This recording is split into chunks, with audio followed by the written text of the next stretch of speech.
बिस्मिल्लाहिर्रहमानिर्रहीम। अस्सलाम वालेकुम नाज़रीन, मैं हूं आपका मेज़बान कामरान एजाज़। इस शो में आपके लाइव फ़ोन कॉल्स लेता हूं। अगर आपको भी इमिग्रेशन का मसला है, आप भी फ़ोन करके इस प्रोग्राम में हिस्सा ले सकते हैं। प्रोग्राम का नंबर अभी आपकी स्क्रीन के नीचे आ रहा है। उम्मीद है कि आपको ऐसी एडवाइस दी जाएगी जो आपके लिए फ़ायदेमंद साबित होगी।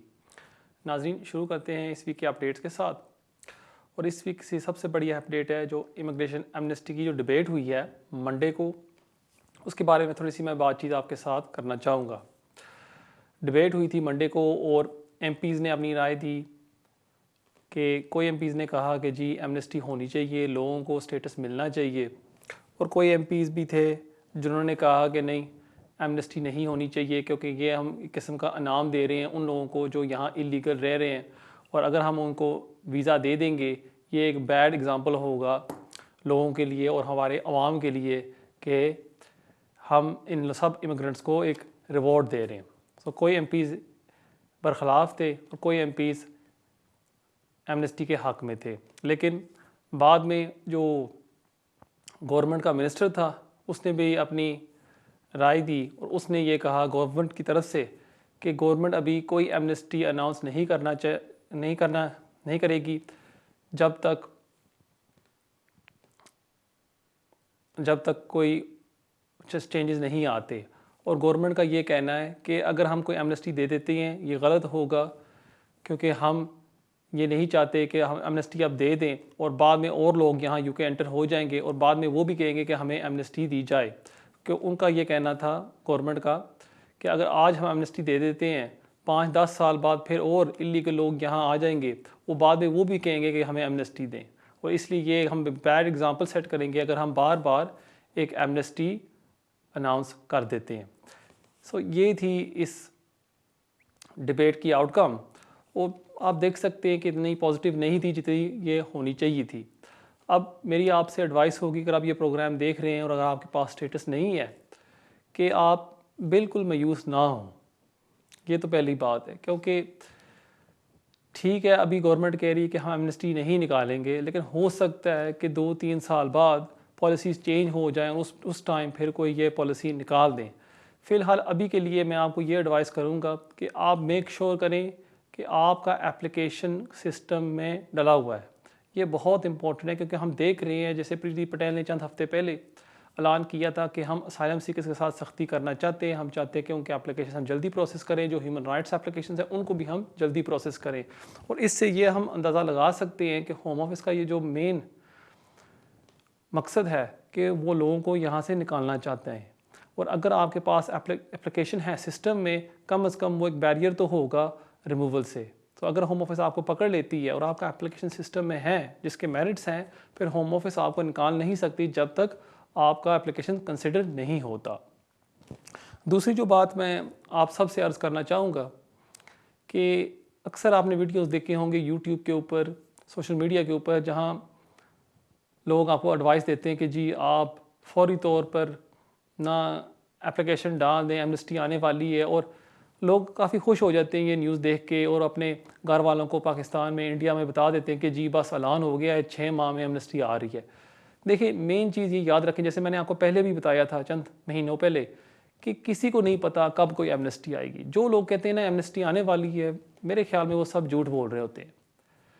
जब होम ऑफिस कोई एमनेस्टी अनाउंस करेगी किसी को पता नहीं होगा वो, बल्कि जब उन्होंने 10 साल पहले या 15 साल पहले एमनेस्टी की थी उस टाइम उन्होंने ऐलान भी नहीं किया था, लेकिन एक किस्म की इंटरनल पॉलिसी वो बना ली थी उन्होंने कि जो एप्लीकेशन सबमिट हो रहे थे उनको वो कंसिडर करके वीज़ा दे रही थी। उन्होंने ऐलान नहीं किया था, क्योंकि अगर वो ऐलान कर देती मीडिया में बात आ जाती और फिर इसमें लोग फिर गुस्सा करते कि आप क्यों एमनेस्टी दे रहे हैं लोगों को। इसलिए जो लोग ये कहते हैं ना कि एमनेस्टी आने वाली है, उनकी बातों में ना आए। तो मैंने अक्सर लोगों को देखा है जिन्होंने 3-3, 4-4 हज़ार पाउंड खर्च कर दिए हैं एमनेस्टी एप्लीकेशन के लिए कि आप सिस्टम में आ जाएंगे और आपको फ़ायदा होगा जब एमनेस्टी आएगी, और वो एप्लीकेशन अब रिफ्यूज़ हो गई है और उन्होंने कुछ नहीं हासिल किया। तो इसलिए जो मेन चीज़ आपने याद रखनी है कि अगर आप कोई एप्लीकेशन सबमिट करते हैं उसका ये मेन फ़ायदा ये होगा कि अगर आपको ये पकड़ लेते हैं ये एक बैरियर होगा और आपको वो निकाल नहीं सकते इस कंट्री से जब तक उस एप्लीकेशन को वो कंसिडर नहीं करते। लेकिन ये मत समझें कि हम अगर आज एप्लीकेशन सबमिट कर देते हैं एमनेस्टी आने वाली है और उसका फ़ायदा फिर हम उठा सकेंगे इस एप्लीकेशन के ज़रिए, ये नहीं, ये बिल्कुल गलत है। दूसरी चीज़ मैं आप सबसे कहना चाहूँगा एमनेस्टी के हवाले कि आप ज़रूर अपने एमपी से रब्ता करें, उनको बार बार आप कहते रहें कि जी प्लीज़ आप अपनी आवाज़ उठाएं पार्लियामेंट में हमारे लिए कि प्लीज़ हमारा कुछ किया जाए। ये आप ज़रूर कर सकते हैं। आप एक पटिशन साइन कर सकते हैं, आप लेटर्स लिख सकते हैं एमपी को, ये चीज़ें आप ज़रूर कर सकते हैं। सो आप हिम्मत ना हारें। लेकिन फ़िलहाल अभी के लिए मेरी एडवाइस ये होगी, जो बहन भाई अभी देख रहे हैं, कि मेक श्योर करें कि आपका कोई एप्लीकेशन सिस्टम में है, कि ये ना हो कि अगर आपको पकड़ लेते हैं फिर वो आपको निकाल ना दें। ये थी इस वीक की अपडेट्स। उम्मीद है आपको इससे फ़ायदा होगा। नाजरीन, बेशुमार कॉलर्स वेट कर रहे हैं, बगैर कोई टाइम ज़ाया किए बढ़ते हैं हमारे पहले कॉल की तरफ। हेलो। अस्सलाम वालेकुम। वालेकुम सलाम। भाईजान कैसे हैं? ठीक ठाक हैं आप? जी शुक्र अल्लाह का, अल्हम्दुलिल्लाह। ये मुझे 2-3 क्वेश्चन पूछने हैं ये ज़म्बरानो के। मुझे उसकी कोई अपडेट तो नहीं है, लेकिन मेरा जो बेटा है ना वो ब्रिटिश है। 10 साल के हम वीज़े पर हैं, तो हमारी दूसरी एक्सटेंशन मेरी ड्यू है 4-5 महीने बाद, तो हमें 5 साल हो जाएंगे। तो मेरा बेटा जो ब्रिटिश हो चुका है, तकरीबन वो यहीं पैदा हुआ था, यानी कि उसको 12 साल हो गए हैं, वो यहीं हुआ था। तो अब 3-3.5 साल हो गए उसको पासपोर्ट मिले, नेशनैलिटी मिले। मैंने ये सवाल पूछना था कि मैं अगर ये एप्लीकेशन डालता हूँ तो मैं ये उसको प्री सेटलमेंट की स्टेटस की डालूं या सेटल की डालूं, ये जरा मुझे बता दें। क्योंकि वैसे तो मैं लुक आफ्टर तो उसकी वो बोर्न नहीं यहाँ हुआ था, मैं पिछले 12-13 साल से कर रहा हूँ, लेकिन नेशनैलिटी से 3.5 साल पहले मिल गई थी। तो ये बता दें कि कौन सी मैं डालूं, सेटल या प्री सेटल। और दूसरा, मैं अपनी वाइफ और दूसरे बच्चे हैं उनकी भी डालूं या सिर्फ मैं अपनी अकेले की डालूं? ठीक है, मैं देता और हूँ आपके सवाल ठीक का है। जवाब। और ये कि ये जो लेट एप्लीकेशन का तो कोई चक्कर नहीं है, उनको कोई वजाहत करनी है। और डॉक्यूमेंट्स जो उसके मैंने भेजने हैं वो मैं ओरिजिनल भेजूं या मैं फोटो कॉपीज भेजूं? क्योंकि 4 महीने बाद मेरी एक्सटेंशन भी आनी है, तो मेरे ओरिजिनल डॉक्यूमेंट्स स्टक तो नहीं हो जाएंगे अगर मैं उन्हें भेज दूं, या क्या फोटो कॉपियां भेज दूं? ये जरा मुझे प्लीज तफसील से बता दें। ठीक और है जी। यानी कि कौन से डॉक्यूमेंट्स होने चाहिए जो मैं उनको भेज सकूं ठीक है जी, उसको? मैं देता हूँ आपके सवाल का जवाब। बहुत शुक्रिया आपके कॉल का। जहाँ तक आपका पहला सवाल था कि आपको कौन से स्टेटस के लिए अप्लाई करना चाहिए, मेरे ख्याल में आपको प्री स्टेटस के लिए अप्लाई करना चाहिए, कि चाहे आपका बच्चा यहाँ पैदा हुआ था, वो 12-13 साल का है, लेकिन क्योंकि वो ब्रिटिश हुआ था 3 साल पहले और अभी उसको 5 साल नहीं हुए ब्रिटिश हुए, आप फिर सेटल स्टेटस के लिए अभी नहीं अप्लाई कर सकते। आप प्री सेटल स्टेटस के लिए अप्लाई करेंगे। जैसे वो 5 साल का हो जाएगा फिर आप अप्लाई कर सकते हैं सेटल स्टेटस के लिए। जहाँ तक आपका दूसरा सवाल है कि आप फ़ोटोकॉपीज़ लगाने चाहिए एप्लीकेशन के साथ या आप ओरिजिनल्स भेज दें, क्योंकि आप ईयू सेटलमेंट स्कीम में अप्लाई कर रहे हैं, आप फ़ोटोकॉपीज़ भी लगा सकते हैं, वो दुरुस्त होगा और ये डॉक्यूमेंट्स आप उनको भेज सकते हैं। जहाँ तक आपका तीसरा सवाल है कि कौन कौन से डॉक्यूमेंट्स होने चाहिए, ये तो मैं आपको नहीं बता सकता क्योंकि आपका केस मेरे सामने नहीं है। बेस्ट चीज़ ये होगी कि अगर आप कोई किसी आसपास सॉलिसिटर के पास जाके अपने सारे फैक्ट्स उनको बता दें, फिर वो आपको तफसील में बता सकता है कि आपके सर्कमस्टांसिस के तहत कौन से डॉक्यूमेंट्स आपको लगाने चाहिए। बहुत शुक्रिया आपके सवाल का। नाज़रीन, मुझे बताया जा रहा है कि ब्रेक का वक्त हो जाता है। जाने से पहले आपको मैं अपना ईमेल एड्रेस दे जाऊँ जो अभी आपके स्क्रीन के ऊपर आ रहा होगा, keijaz@me.com। इसके ज़रिए आप मुझे कांटेक्ट कर सकते हैं, या अगर आप मुझे मिलना चाहते हैं मेरे ऑफिस में, आप मुझे मिल भी सकते हैं। और हमेशा की तरह मैं आप सबसे रिक्वेस्ट करता हूँ कि अगर आप जाएँ यूट्यूब के ऊपर और वहाँ टाइप करें कामरान इजाज़, वहाँ भी आप मेरी वीडियोज़ देख सकते हैं। और मैं आप सबसे रिक्वेस्ट करता हूँ प्लीज़ वहाँ भी आप जाके सब्सक्राइब करें। और अगर आप मुझे कोई सवाल वहाँ भी पूछना चाहते हैं कमेंट्स में, आप मुझे लिख सकते हैं और मैं अपनी तरफ से पूरी कोशिश करता हूँ कि उन सवालों के जवाब दिया करूँ। नाज़रीन, कहीं जाना, मिलते हैं वक्फे के बाद। नाज़रीन, welcome back to immigration with Kamran. एक और चीज़ जो मैं आपके साथ शेयर करना चाहूँगा, जो अक्सर मिस हो गई है काफ़ी सिस्टर्स से, वो ये है कि जब प्रीति पटेल ने पार्लियामेंट में अपना बिल पेश किया था जहाँ वो नए चेंजेस लेके आना चाहती थी, उसमें उसने पेश किया था स्टेटलेस के बारे में। जो हमारे इंडियन व्यूज़ हैं जो अभी इस प्रोग्राम को देख रहे हैं, उनके लिए काफ़ी ये इम्पोर्टेंट है कि जो नया बिल प्रीति पटेल पास करना चाहती है उसमें उन्होंने लिखा है कि अगर कोई बच्चा स्टेटलेस है, ठीक है, फिर भी आपको साबित करना होगा कि वो बच्चा कोई और नेशनैलिटी हासिल नहीं कर सकता। और ये अब इन्होंने काफ़ी सख्ती कर दी है कि अगर देखा जाए जो हमारे इंडियन बहन भाई थे जब वो अप्लाई करते थे अपने बच्चों के लिए स्टेटलेस बेस के ऊपर, उनको खाली एक चिट्ठी लगानी थी साथ जहाँ लिखा होता था कि जी इस बच्चे के पास पासपोर्ट नहीं है और इस बच्चे के पास इंडियन नेशनैलिटी नहीं है, और होम ऑफिस उस एप्लीकेशन को प्रोसेस कर देती और बच्चा ब्रिटिश हो जाता।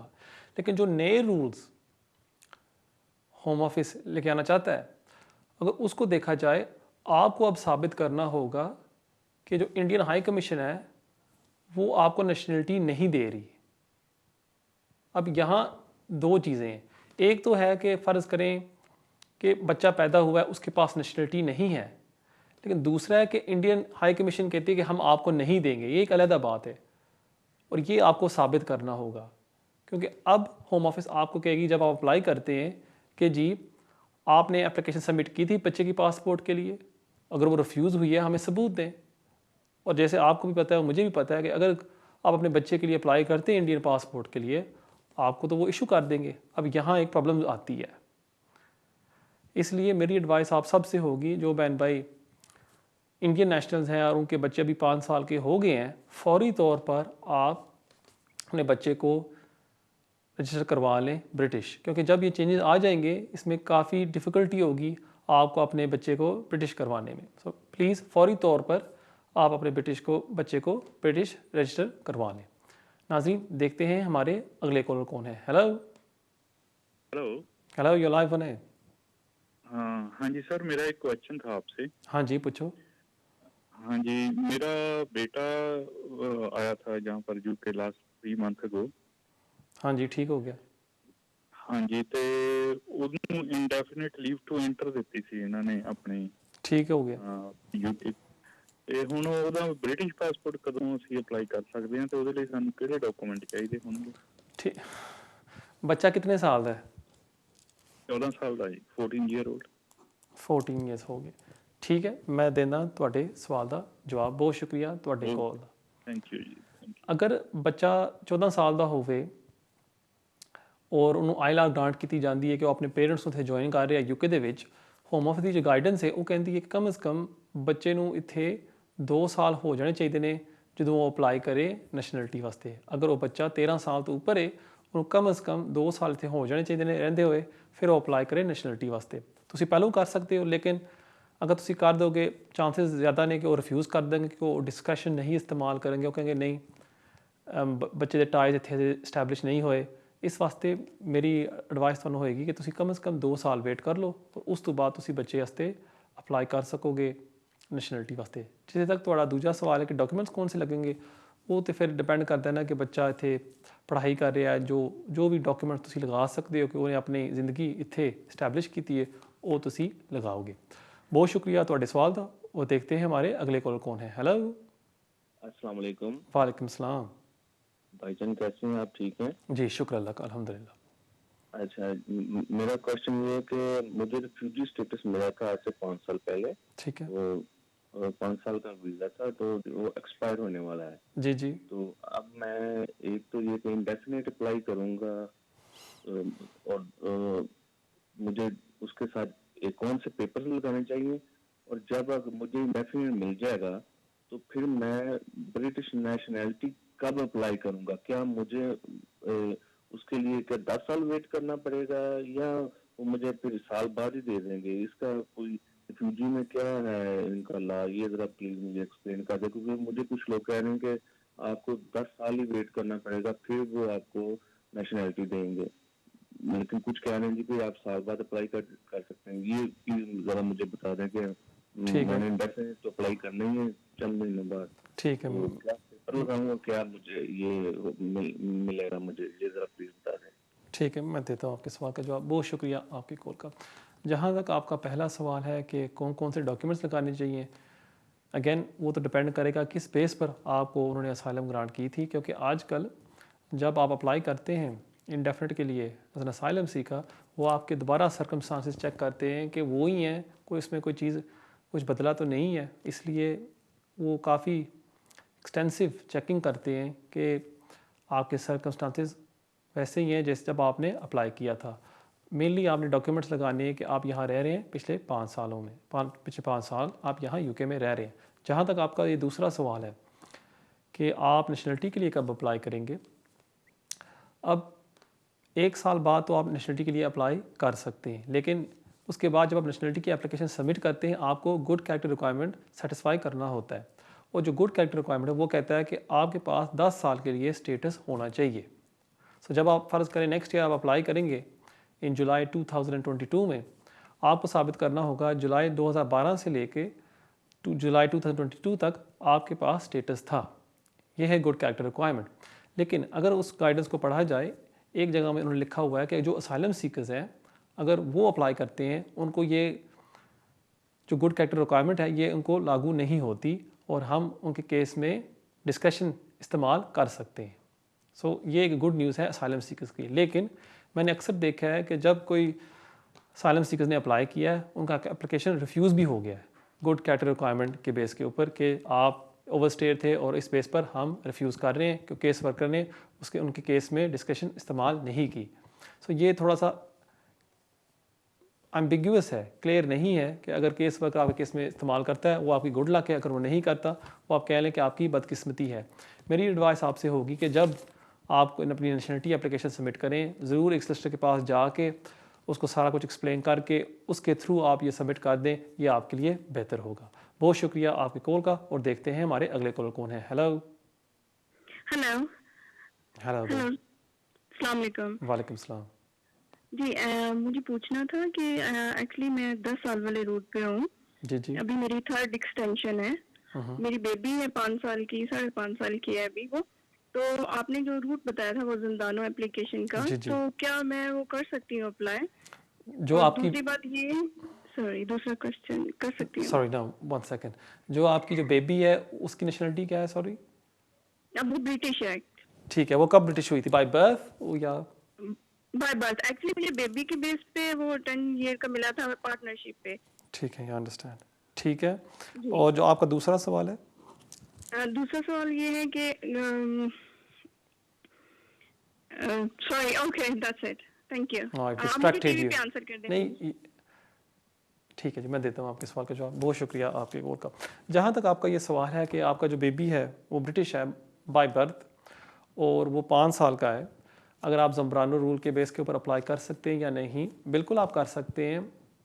चाहे आपको लीव मिली थी पार्टनर रूट के ऊपर, क्योंकि आप एक बच्चे की केयर हैं, ब्रिटिश चाइल्ड की केयर, आप इस ज़म्ब्रानो रूलिंग का फ़ायदा उठा सकती हैं। लेकिन प्लीज़ नाजरीन एक चीज़ का आपने ख्याल रखना है, जैसे मैंने पिछले वीक भी अर्ज़ किया था, उससे पहले भी, कि जो जजमेंट दी गई है होम ऑफिस ने कहा है कि हम इसको अपील करेंगे और जब तक अपील का कोई फ़ैसला नहीं आता हम कोई एप्लीकेशन के ऊपर फ़ैसला नहीं करेंगे। सो इसलिए इसका भी आपने ख्याल रखना है कि अगर आप एप्लीकेशन सबमिट कर देते हैं और आपको जवाब नहीं आता, 6 माह साल लग जाता है, फिर आपको वेट करना होगा।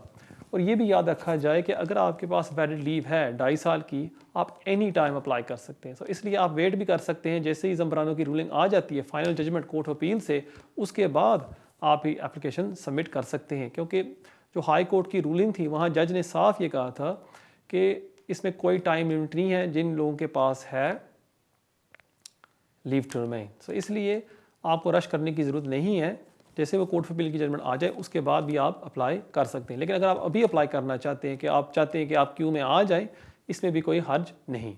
बहुत शुक्रिया आपके सवाल का और देखते हैं हमारे अगले कॉलर कौन है। लगता है लाइन ड्रॉप हो गई है। नाज़रीन एक और जो चीज़ मुझे आज नज़र आई थी, जो मैं समझता हूँ बहुत अच्छी न्यूज़ है, और वो ये है कि जो नए चेंजेस में प्रीति पटेल ने अनाउंस किए, एक अच्छी न्यूज़ भी है, वो है कि अगर आपके पास है प्री सेटल स्टेटस और आपका बच्चा यहाँ पैदा हो जाता है 1 जुलाई के बाद, और जब आपको सेटल स्टेटस मिल जाता है, आपका बच्चा ऑटोमेटिकली अप्लाई कर सकता है फॉर ब्रिटिश नेशनलिटी। तो आपको ज़रूरत नहीं है कि आप होम ऑफिस की फ़ीस भरें, आप सीधा वो बच्चे के लिए अप्लाई कर सकते हैं ब्रिटिश पासपोर्ट के लिए, जैसे आपको मिलता है settle status. So this is very good news जो मैंने देखा था इन चेंजेस में। जो आ रहे हैं, और इससे आप ज़रूर फ़ायदा उठा सकते हैं कि जैसे ही आपको सेटल स्टेटस मिल जाए और आपका बच्चा पैदा हुआ था 1 जुलाई के बाद, वो फौरी तौर पर अप्लाई कर सकता है नेशनलिटी के लिए जैसे ही आपको मिल जाता है indefinite leave to remain. This is very good news. एक और चीज़ जो मैं आपके साथ शेयर करना चाहता था आज, वो थी on extended family member appeals. थोड़ी सी कन्फ्यूजन यहाँ आ रही है कि होम ऑफिस की गाइडेंस कहती थी कि जो परमिट्स इशू किए जाएंगे 30 जून के बाद वो वैलिड नहीं होंगे, आप उन पर ट्रैवल नहीं कर सकते। शायद आपको याद होगा जो EA फैमिली परमिट्स हैं जो आते थे अंडर 2016 रेगुलेशंस, जो फ़र्ज़ करें आप अप्लाई करते थे अपने कोई कज़न को या अपने भाई को स्पॉन्सर करने के लिए, वो आते थे अंडर द 2016 रेगुलेशंस और आप अप्लाई करते थे EU फैमिली परमिट के ऊपर। और होम ऑफिस का ये कहना था जैसे ये डेडलाइन आ रही थी 30 जून की, अगर ये परमिट इशू होता है 30 जून के बाद, चाहे वो वैलिड है, जो अफराद है उस पर वो ट्रैवल नहीं कर सकते to the UK। So this was a big problem. उसके बाद हुआ कि काफ़ी लोगों के एप्लीकेशन अभी रिफ्यूज़ भी हो गए और रिफ्यूज़ल अभी भी आ रहे हैं।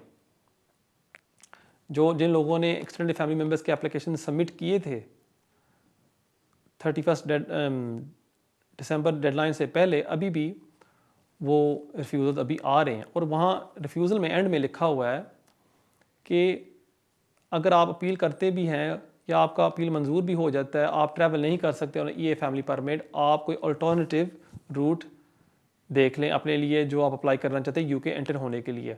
और ये मेरे ख्याल में बिल्कुल गलत है जो होम ऑफिस की पॉलिसी है। और अगर आपका अपील मंजूर हो जाता है और अगर होम ऑफिस आपको इशू नहीं करती leave to enter to the UK, आप इसको चैलेंज कर सकते हैं जुडिशल रिव्यू के तहत। सो इसलिए जो लोग अभी मुझे ये सवाल पूछ रहे हैं कि अगर हमारी अपील मंजूर हो जाती है एक्सटेंडेड फैमिली मेम्बर की और वो बाद में होम ऑफिस हमें नहीं इशू करती ये फैमिली परमिट क्योंकि उनकी वैलिडिटी थी 30 जून तक, हम क्या करें? अगर वो नहीं करती फिर आपके पास है रेमेडी जुडिशल रिव्यू, वो एप्लीकेशन आप सबमिट कर सकते हैं और होम ऑफिस को आप चैलेंज कर सकते हैं कि जी देखें आप मेरे साथ ये एक नाइंसाफ़ी कर रहे हैं, मैंने एप्लीकेशन सबमिट की थी बिफोर द डेडलाइन और आपका काम है कि मुझे अब इशू करके दें परमिट क्योंकि मेरी अपील मंजूर हो गई है। सो इसका भी आप ज़रूर फ़ायदा उठाएं। एक और बात जो मैं क्लियर करना चाहूँगा आप सब के लिए, वो है under the EU settlement scheme application अभी भी आप सबमिट कर सकते हैं, चाहे 30 जून की डेडलाइन अभी गुजर गई है। अगर आपके पास एक्सेस नहीं था या आपको पता नहीं था इस डेडलाइन के बारे में या इंग्लिश आपकी फ़र्स्ट लैंग्वेज नहीं थी और उस वजह से आप अप्लाई नहीं कर सके, आप अभी भी अप्लाई कर सकते हैं। मेरी एडवाइस आपसे होगी फौरी तौर पर आप अप्लाई कर लें। अब जो बहन भाई अभी इस प्रोग्राम को देख रहे हैं और जिनके पास अभी स्टेटस नहीं है और वो ज़म्बरानों की एप्लीकेशन डालना चाहते हैं कि फॉर एग्ज़ाम्पल वो एक केयर हैं एक ब्रिटिश बच्चे के, या वो केयर हैं अपने पेरेंट्स के जो ब्रिटिश हैं, या अपने कोई बहन भाई के केयर हैं जो उनके बहन भाई ब्रिटिश हैं, और उस बेस पर वो अप्लाई करना चाहते हैं कि मैं अपनी बहन की या अपने भाई की देखभाल करता हूँ कि मैं उनका मेन केयर हूँ, आप अभी भी अप्लाई कर सकते हैं। इसमें होम ऑफिस फ्लेक्सिबिलिटी इस्तेमाल कर रही है। उनका ये कहना है कि अगर आपको पता नहीं था इस डेडलाइन के बारे में, अगर आप एप्लीकेशन सबमिट करते हैं हम आपके केस में डिस्कशन इस्तेमाल करेंगे। नाज़रीन, मुझे बताया जा रहा है कि एक ब्रेक का वक्त हो जाता है। जाने से पहले मैं आपको अपना ईमेल एड्रेस दे जाऊँ जो अभी आपके स्क्रीन के ऊपर आ रहा होगा कि ijaz@me.com, इसके ज़रिए आप मुझे कॉन्टैक्ट कर सकते हैं और अगर आप मुझे मिलना चाहते हैं आप मुझे मिल भी सकते हैं। नाज़रीन, कहीं नहीं जाना, मिलते हैं ब्रेक के बाद। नाज़रीन, वेलकम बैक। देखते हैं हमारे अगले कॉलर कौन है। Hello hello hello. हेलो मेरा सवाल ये है कि मेरे बेटे के पास जो इंडिया में है वो 10 साल का वीजा है, पर ये कोरोना का जो रेड जोन में इंडिया है उसकी वजह से वो विजिटर्स आ नहीं सकते हैं। जी जी। तो क्या ये कोई ऐसी अपील है किसी को कर सकते हैं कि वीजा उनको तो जरूरत नहीं है लगवाने की, वीजा है उनके पास, क्या वो किसी तरीके से ला सकते हैं? मेरे छोटे बेटे की शादी यहाँ पे है। सॉरी, आप मुझे आपकी बात की समझ नहीं। आपके बेटे के पास है 10 साल का विजिट वीज़ा पाकिस्तान में, ठीक है ना?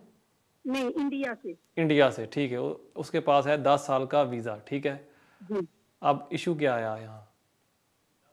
अब मेरे छोटे बेटे की शादी है, ठीक है, उसको टिकट भी मिली हुई है ब्रिटिश एयरवे की, ठीक है। पर रेड जोन में है ना इंडिया, अच्छा अच्छा अच्छा अच्छा, ठीक है। तो वो आ सकते हैं कि नहीं? नहीं, मैं समझ गया, ठीक है जी, मैं समझ गया। बहुत शुक्रिया आपके कॉल का। जहाँ तक मेरी अंडरस्टैंडिंग है यहाँ कि क्योंकि वो अभी रेड जोन में हैं, वो एंट्रीज़ नहीं हो रही और ये इसमें प्रॉब्लम होगी। बेस्ट चीज़ ये होगी कि अगर आप होम ऑफिस की वेबसाइट पर जाएं और वहाँ आप उनसे ईमेल भेज दें कि क्लैरिफिकेशन ले लें कि अगर वो एंटर हो सकता है या नहीं, उसके पास वीज़ा है, वो फिर आपको बता सकते हैं क्या सूरत हाल है इन एप्लीकेंट्स के लिए। हो सकता है कि होम ऑफिस कह दे कि आप क्वारंटीन कर सकते हैं यहाँ होटल में और उसके बाद आप एंटर हो सकते हैं, शायद इस बेस पर उसको वो एंट्री दे दें। बहुत शुक्रिया आपके सवाल का और देखते हैं हमारे अगले कॉलर कौन है। हेलो। अस्सलाम वालेकुम कमर साहब। वालेकुम सलाम।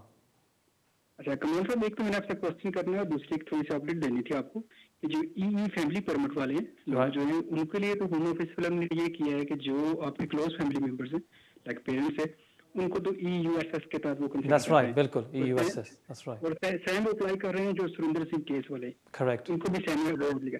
तो जो बाकी एक्सटेंडर है उनके लिए तो बस रिजेक्शन आ रही है सबके लिए ना। जी जी बिल्कुल। ठीक है। और दूसरा कमर साहब, ये जो आपके family members extended family member है जिनके पास यहाँ पे प्री स्टेटस है, तो उनके लिए कंपल्सरी है कि वो अपने स्पॉन्सर के साथ सेम एड्रेस पे रहें और जो उनका स्पॉन्सर है वो उनको मंथली मतलब मेंटेनेंस उनकी पे करे उनके अकाउंट, ठीक है, रिगार्डलेस के वर्क। ठीक है, मैं देता हूँ उस जवाब का। जहाँ तक आपकी पहला आपका सवाल था कि डायरेक्ट फैमिली मेम्बर्स, उसके तो आपकी बिल्कुल बात दुरुस्त है कि अब वो आ रहे हैं EUSS के ऊपर और जो हैं सुरेंद्र सिंह एप्लीकेंट्स उनके पास है डेडलाइन अंटिल मार्च 2022। अगर आपकी रिलेशनशिप एग्जिस्ट होती थी बिफोर 31 जनवरी 2020। जो EUS एप्लीकेशंस हैं अभी भी वो कंसिडर हो रहे हैं और उनको अपील राइट्स दिए जा रहे हैं। हेलो, लगता है लाइन ड्रॉप हो गई। अगर आप दोबारा भी कॉल कर लें आप कर सकते हैं कि जहाँ तक एक्सटेंडेड फैमिली मेम्बर्स के एप्लीकेशंस हैं वो अभी भी कंसिडर हो रहे हैं और होम ऑफिस उनको ज़्यादातर तो रिफ्यूज़ कर रही है, लेकिन आपको अपील राइट्स मिल रहे हैं। और प्रॉब्लम यहाँ ये आ रही है क्योंकि आपकी एप्लीकेशन आपने सबमिट की थी डेडलाइन से पहले 31 दिसंबर 2020 से पहले। अब यहाँ आर्गुमेंट ये आती है चाहे आपका अपील मंजूर हुआ है 30 जून के बाद आपको एंट्री मिलनी चाहिए। तो ये एक कंटेंशियस इशू है कि अगर होम ऑफिस अब कहती है कि अगर आप अपील जीत भी लेते हैं कि हम आपको वीज़ा नहीं देंगे, ये तो गलत बात है। तो इसमें मैं अर्ज़ कर रहा था कि अगर आप इस सिनारियो में हो सकता है पॉसिबिलिटी कि आप जुडिशल रिव्यू के तहत इस डिसीजन को चैलेंज कर सकते हैं। जहाँ तक आपका ये दूसरा सवाल था कि अगर कोई डायरेक्ट फैमिली मेम्बर यहाँ UK में एंटर होता है उसको ज़रूरत है रहने की अपने स्पॉन्सर के साथ या नहीं, जो होम ऑफिस की गाइडेंस है वो कहती है कि ज़रूरत नहीं है। जो डिपेंडेंट फैमिली मेम्बर्स आते हैं, फॉर एग्जांपल योर पेरेंट्स, वो अपने 5 साल इन द ओन राइट वो यहाँ मुकम्मल कर सकते हैं। फ़र्ज़ करें अगर वो यहाँ आ जाते हैं और वो अप्लाई करते हैं प्री सेटल स्टेटस के लिए और उनको 5 साल का वीज़ा मिल जाता है, अगर वो यहाँ अपने रेजिडेंसी रिक्वायरमेंट को फुलफ़िल कर देते हैं, 5 साल यहाँ UK में रहते हैं, चाहे वो अकेले रहते हैं, वो अप्लाई कर सकते हैं सेटल स्टेटस के लिए। ये होम ऑफिस की गाइडेंस अभी आज के दिन ये कह रही है। हो सकता है होम ऑफिस जानबूझ के 1 साल बाद इसको अमेंड कर दे जैसे वो आजकल कर रही है, जैसे उन्होंने ये डेडलाइन बना दी थी EU फैमिली परमिट्स के ऊपर। लेकिन जो आज की सूरत हाल है, अगर आपके पेरेंट्स या आपके डायरेक्ट फैमिली मेम्बर्स यहाँ UK में रह रहे हैं, अपने 5 साल खुद यहाँ मुकम्मल कर लेते हैं, चाहे वो आपके साथ नहीं रह रहे, उनको सेटल स्टेटस का हक होगा। बहुत शुक्रिया आपके सवाल का और देखते हैं हमारे अगले कॉलर कौन है। Hello hello hello, you live on है। हाँ जी, मेरा नाम लक्ष्मण सिंह है। हाँ जी जी जी। सर मैंने ये पूछना था कि मैं तो बेनिफिट में हूँ यहाँ पर हाँ जी 10-12 साल से, तो मैं बेनिफिट ले रहा हूँ कि मैं रिटायरमेंट आदमी हूँ। तो मैंने बहुत पहले जो है अपने बच्चों के लिए अप्लाई किया था, लेकिन कोई आ नहीं सके यहाँ पर। हाँ जी। अभी मेरी वाइफ और मैं हूँ, हम दोनों रिटायरमेंट हैं, हम दोनों बेनिफिट में हैं। तो मैं कह रहा हूँ हमें दोनों के लिए कोई बच्चा अगर हम बुला सकते हैं वहाँ से हेल्प के लिए यहाँ पर। वो बच्चा आपका बच्चा है या किसका बच्चा है? नहीं हाँ जी, हमारे बेटे हैं। आपके बच्चे हैं? बेटा है, बेटी भी है, 4 बेटे हैं, 2 बेटे हैं। मतलब इनका पहले हमने चारों बच्चों का जो है ना पहले अप्लाई किया था, तो वो उसमें रिपोर्ट हुआ था, मतलब मेरे पास उतना वो नहीं था, इनकम नहीं था, इसलिए। और जो आपके बच्चे इंडिया में हैं, उनकी एज कितनी है अभी जो वहाँ रह रहे हैं? हाँ जी, हाँ जी, हाँ जी। वो उनको मतलब वो कोई एक आध बच्चा यहाँ आ सकता है, जैसे मतलब उनकी एज कितनी पहले है? उनको अप्लाई किया था मैंने, तो उसमें मेरा भाई यहाँ पर उतना इनकम नहीं था, इसलिए मैं उनको ला सकता हूँ। तो यहाँ पर होम इमिग्रेशन जो कोर्ट है, कोर्ट से मेरे को वहाँ पर मना कर दिया था कुछ सोलिसिटर ने, तो अभी तुम अपने फाइल बंद करो करके। जी जी। नहीं, जो तो आपके क्या जो जो आपके बच्चे इंडिया में अभी रह रहे हैं, जिनको आप स्पॉन्सर करना चाहते हैं दोबारा, उनकी एज अभी कितनी है? वो है जी, वो तो मतलब करीबन 30 से ऊपर ही है सब। और कितने बच्चे वहाँ इंडिया में अभी? इंडिया में है सर 6 बच्चे, वही सब मैरिज है अभी। थर्ड मैरिज है आपकी? हाँ जी। ठीक है। और यहाँ आप किसके साथ रह रहे हैं? हम दोनों मियाँ बीवी हैं, हम यहाँ पर हस्बैंड वाइफ अकेले रहते हैं? दोनों हम रिटायरमेंट है। जी जी। और हाँ जी, हमारा काउंसिल का मकान मिला हुआ है, तो दोनों हम बेनिफिट में हैं। ठीक है, ठीक है, मैं देता हूँ आपके सवाल का जवाब। बहुत शुक्रिया आपकी कॉल का। अब देखिए, अगर आप अपने कोई बच्चों को स्पॉन्सर करना चाहते हैं, अगर उनकी एज अंडर 18 है, फिर तो काफ़ी आसान होता है, आप उनको स्पॉन्सर कर सकते हैं। लेकिन आपने मुझे बताया आपके 6 बच्चे हैं वहाँ, और वो सब मेरे ख्याल में ओवर 18 है। यहाँ थोड़ा सा काम मुश्किल हो जाता है। अगर आप ये साबित कर सकते हैं कि आपको देखभाल की ज़रूरत है और आपका एक बेटा जो इंडिया में है वो ही आपकी देखभाल कर सकता है, आपकी और आपकी वाइफ की, शायद उसमें ह्यूमन राइट्स ग्राउंड्स के ऊपर बात बन सकती है। लेकिन वो भी मेरे ख्याल में, अगर वो आपका एप्लीकेशन कामयाब होता है आपके बेटे का, वो होगा अपील पर जाके, और उसके लिए आपको काफ़ी मज़ीद प्रूफ की ज़रूरत होगी जो साबित करती है कि आपको वो देखभाल की ज़रूरत है और वो ही एक शख्स है जो आपकी देखभाल कर सकता है। इसके लिए शायद ये भी आपको साबित करना हो कि आपने काफ़ी टाइम इंडिया में गुजारा है जिस वजह से वो आपकी देखभाल कर रहा था। अगर ये हम साबित कर सकते हैं, फिर इसमें शायद बात बन सकती है। अब मुझे ये नहीं पता आपके कौन से हेल्थ कंडीशंस है, अगर आपको देखभाल की ज़रूरत है या नहीं, और अगर आपके पास वो गुंजाइश है कि अगर एप्लीकेशन की फ़ीस भरना, वो जो अगर रिफ्यूज़ भी हो जाती है और अपील में ये बात जाती है, काफ़ी इसमें ख़र्चा भी आ सकता है, 5-6 हज़ार पाउंड। अगर आपके पास ये गुंजाइश है और आप ये चांस लेना चाहते हैं, फिर मैं आपको कहूँगा कि आप ज़रूर उठाएँ ये कदम। लेकिन कोई भी फ़ैसला करने से पहले मैं आपसे ये एडवाइस करूँगा कि अगर आप कोई सॉलिसिटर से मिल लें और वो फिर आपको बता सकता है कि इसमें मेरिट्स क्या हैं और किस तरह इस केस को तैयार किया जाए कि ये कामयाब हो। बहुत शुक्रिया आपके सवाल का, और देखते हैं हमारे अगले कॉलर कौन है। Hello hello hello, you live होने। हेलो सर, नमस्कार जी सर, कैसे हो? ठीक हो? हाँ जी, मैं ठीक ठाक हूँ, आप ठीक है? हाँ जी सर, मेरा बेटा यहाँ ब्रिटिश है, जी जी। तो सर हमने फी वेवर पर अपना वीजा अप्लाई किया है और हमारे बायोमेट्रिक जो हैं वो 20 अप्रैल को हुए हैं, सॉरी 20 मार्च को हुए हैं। ठीक है। और उसके बाद अभी हमने खुद ही अप्लाई किया था और फी वेवर पर हमारा जो केस था हमने डाला था। हाँ जी। तो अभी हमें एक फोन आया था होम ऑफिस से कि आप अपने बायोमेट्रिक बिल करवाओ, हमारे सिस्टम में नहीं है। जी जी।